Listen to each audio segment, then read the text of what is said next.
সৌগতা এবং আমি গিয়ে কথা বললাম। এখন পশ্চিমবঙ্গের মানুষদের স্পেশালি আমাদের কর্মীদের মধ্যে অনেকে হয়তো বুঝতে পারছে না কি হচ্ছে, রোজ কিছু না কিছু হচ্ছে, রোজ মিডিয়ার সামনে কিছু দেখছে। আমাদের অনেক ভালো কর্মী যারা নিজের ঘাম রক্ত দিয়ে এই দলটা তৈরি করেছে। এই দলটা কোনো নেতা তৈরি করেনি, কেবল মমতা ব্যানার্জি তৈরি করেছে আর কর্মীরা তৈরি করেছে। তাই আজকে প্রত্যেকটা কর্মীদের উদ্দেশ্যে আমি বলছি, আর যে যেখানেই যাক না, জেলা পরিষদ যদি যায় যা, এমএলএ যায় যা, এমপি যায় যা, এরা প্রত্যেকে গাদ্দার। আমরা এদের বিরুদ্ধে দলত্যাগ বিরোধী আইন প্রয়োগ করব। কিন্তু জিনিসটা খুব সোজা। জিনিসটা কি, যে যদি আমি একজন সাংসদ, আমি একজন এমপি মহুয়া মৈত্র, আমি কৃষ্ণনগর লোকসভা কেন্দ্র থেকে তৃণমূল কংগ্রেসের টিকিটে জিতেছি। আমি 60,000 ভোটে জিতেছি এবং আমার মুখ দেখে কেউ ভোট দেয়, মমতা ব্যানার্জির মুখ দেখে ভোট দিয়েছে এবং আমি দলের প্রতীকে নির্বাচিত। প্রত্যেকটি সাংসদ, 28 জন সাংসদ, অনুদা মারা গিয়েছে, 28 জন সাংসদই যারা রয়েছে তারা তৃণমূল কংগ্রেসের নির্বাচিত সাংসদ, দে আর নট ইন্ডিপেন্ডেন্ট। আমাদের আসলে প্রবলেম কি, যে এটা দিদিমণিরও আমাদের আজকে বাধ্য হয়ে বলতে হচ্ছে যে আমরা যখন অনেক এমপি, সবার শিক্ষার মান তো এক হয় না, তো অনেকে নিজেরাই হয়তো কনস্টিটিউশন অফ ইন্ডিয়াটা কোনোদিন পড়েনি। তিনটে জিনিস দেখতে হবে, এক হচ্ছে আইনত দিক থেকে দেখতে হবে, 2 হচ্ছে নৈতিক দিক থেকে দেখতে হবে, আর 3 হচ্ছে রাজনৈতিক দিক থেকে দেখতে হবে। প্রথমে আমি আইনত দিক থেকে দেখি। আইনে কিন্তু এটা একদম সাদা এবং কালো। আইনটা কি? আইনটা কনস্টিটিউশন অফ ইন্ডিয়া, দেশের সংবিধান, 10th শিডিউল। সবাই আপনারা এটাকে পরিষ্কারভাবে পড়তে পারেন। 10th শিডিউলে 2টো ধারা আছে। 21A, 10th শিডিউলে 21A তে কি লেখা আছে, যে কেউ যদি স্বেচ্ছায় ভলেন্টিয়ারিলি তারা যদি নিজের মেম্বারশিপটা দিয়ে দেয় তবে সে ডিসকোয়ালিফাই হবে। 20টা সংসদ কি করেছে? 20টা সংসদ সই করে বলেছে যে আমরা তৃণমূল কংগ্রেসের সাথে নই, আমরা এখন national citizen party of India. বলেছে কি বলেন? তার মানে ওরা স্বেচ্ছায় বলেছে, আমরা তো কাউকে বন্ধুদেরকে বলেনি। তার মানে 10th শিডিউলে 21A তে এরা ডিসকোয়ালিফাই হয়েছে। সেকেন্ড কি, 10th শিডিউলের 4 নম্বর ধারায় কি লেখা আছে, যে মার্জার, ওরা বলছে আমরা মার্জার করছি। মার্জার মানে একত্রিত হওয়া। মার্জার লেজিসলেটিভ পার্টি করতে পারে না, পলিটিক্যাল পার্টি করতে পারে। পলিটিক্যাল পার্টি আর লেজিসলেটিভ পার্টির মধ্যে পার্থক্যটা কি? একজন মা, একজন সন্তান। আমি প্রথমে তৃণমূল কংগ্রেসের মেম্বার হয়েছি, তবে আমি সাংসদ হয়েছি। আমি তৃণমূল কংগ্রেসের মেম্বার না হয়ে আমি তৃণমূল কংগ্রেসের সাংসদ নির্বাচিত হতে পারি না। তাই সিমিলারলি লেজিসলেটিভ পার্টি বা parliamentary party is a part of the political party.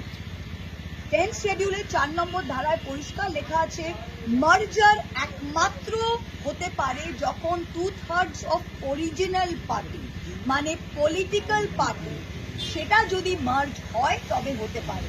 এখানে 2/3 অফ অরিজিনাল পার্টি হলে সমস্ত political party, 2/3 of all committees, 2/3 of working committee, তবে সেটা কি হয়েছে? তাহলে ওদের কাছে 20 জন থাকুক, 25 জন থাকুক, আইনত ওদের 0।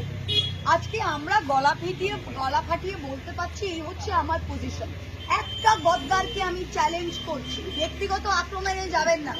অভিষেক কত খারাপ আর কে কি করেছে ওইসবে যাবেন না। আপনারা সোজা দাঁড়িয়ে, মাটিতে দাঁড়িয়ে বলুন যে আইনত ভাবে আপনারা কোন ধারায় আপনারা বলতে পারছেন যে আপনারা অ্যান্টি ডিফেকশনে পড়বেন না।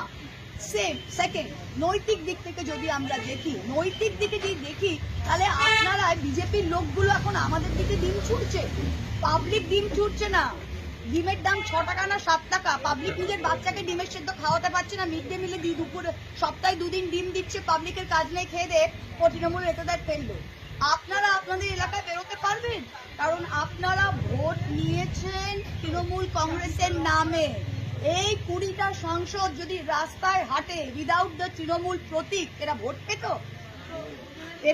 পেত? আর 80টা এমএলএ মধ্যে এখন 60 জন না 65 জন বড় বড় কথা বলছে। এক মাস আগে আপনারা এই দলের প্রতীকে দাঁড়িয়েছিলেন। এত বুকের পাটা ছিল, তাহলে আখরুল জামানের কংগ্রেস, সাবিনা ইয়াসমিনের কংগ্রেস, ঋতব্রতর কংগ্রেস, ববি হাকিমের কংগ্রেস, অরূপ বিশ্বাসের কংগ্রেসে দাঁড়াননি কেন? নৈতিক দিক থেকে আপনারা কোন দিকে দাঁড়িয়ে আছেন? আজকে আপনারা বলছেন চিঠি দিকে যে আমাদের দলের টাকা, দল থেকে হোয়াইটে 25 লাখ টাকা প্রত্যেকটা এমএলএ এর অ্যাকাউন্টে ঢুকেছে। এক্সপেন্ডিচারে সেই 25 লাখ টাকা খরচ করে তারা এমএলএ হয়েছে। আজকে তারা বলার চেষ্টা করছে যে ব্যাংক অ্যাকাউন্টে হ্যান হয়েছে ত্যান হয়েছে। এগুলো ফুললি কমপ্লায়েন্ট, লিগালি অডিটেড, প্রত্যেকটা পলিটিক্যাল পার্টি অডিটেড অ্যাকাউন্টস থাকে। 3 নম্বর, রাজনৈতিক দিক থেকে তারা এই বললাম না, এই কোটি কোটি টাকা আর ভয়, কিসের ভয়? ভয় কিসের? আমাকেও ইডি সিবিআই গেছিল, আমার ভয় নেই। ভয় কিসের? ভয় হচ্ছে নিজের সম্পত্তি বাঁচাবো, ভয় হচ্ছে আমার আলামিন মিশনের স্টেক আছে সেটা বাঁচাবো, ভয় হচ্ছে আমার ক্যারিয়ার শেষ, কোন কালে আমি অভিনেত্রী ছিলাম সেটা শেষ, কোথায় 2-3টে শো আছে সেগুলো ক্যান্সেল হবে। ভয় কিসে? বড়োদায় আমি ইললিগালি জমি দখল করেছি, হাইকোর্ট আমায় ডান্ডা মারছে, সেগুলো ভয়। ভয় কিসে? নিজের পাপের ভয়। আজকে নিজের পাপের ভয় আর টাকা খাওয়ার জন্য গেছে। আমি লিখে দিতে পারছি যে এদের যদি এইটুকু রাজনৈতিক বা নৈতিক সেন্স থাকে, তৃণমূল কংগ্রেস পছন্দ নয়, নো প্রবলেম। অভিষেক পছন্দ নয়, নো প্রবলেম। মমতাদি কথা শোনে না আপনার, খুব ভালো। বাসুনিয়া সাহেব আপনাকে কোনো অসিত মাল বলছে, আমায় কোনোদিন মমতাদি ডাকেনি। আল্লাদি 2বার এমএলএ এমপি হলেন মমতাদির মুখ না দেখে। যান না, নিজের মুখে একবার লড়ে দেখান না।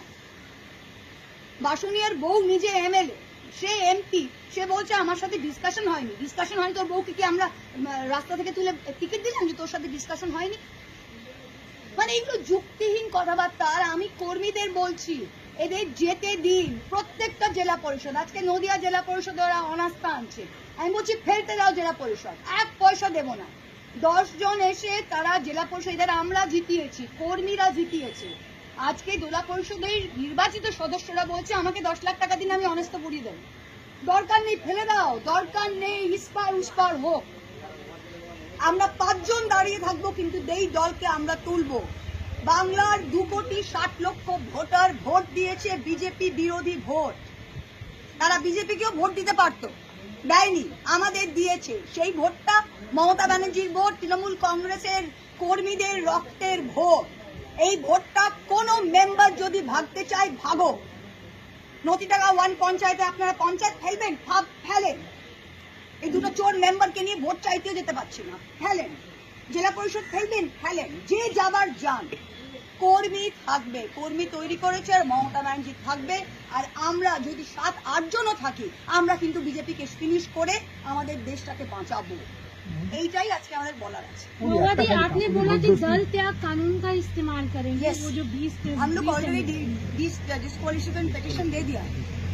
और क्या प्रोसेस है इसका, थोड़ा बता प्रोसेस बहुत सिंपल है। देखिए, डिस्क्वालिफिकेशन पिटीशन नॉर्मली ये ग्रुप से एक साथ करते हैं, हम लोग इंडिविजुअली किया। मिताली बाग के ऊपर किया है, शताब्दी राय के ऊपर किया है। हर केस में हम लोग ने एग्जाम्पल दिया है कि ये वॉलंटरली कहा है कि हम तृणमूल कांग्रेस के साथ जुड़े नहीं चाहते हैं। दैट मीन्स 10th शेड्यूल का 2(1) में ये डिस्क्वालीफाई होता है, प्लस ये 4 में 10th शेड्यूल का पार्ट 4 में ये खुद ही बोला है कि हम क्या नेशनल क्या पार्टी है, जो पार्टी का नाम ही नहीं जानता है, वो सेंसिटिव पार्टी के साथ हम जुड़ेंगे।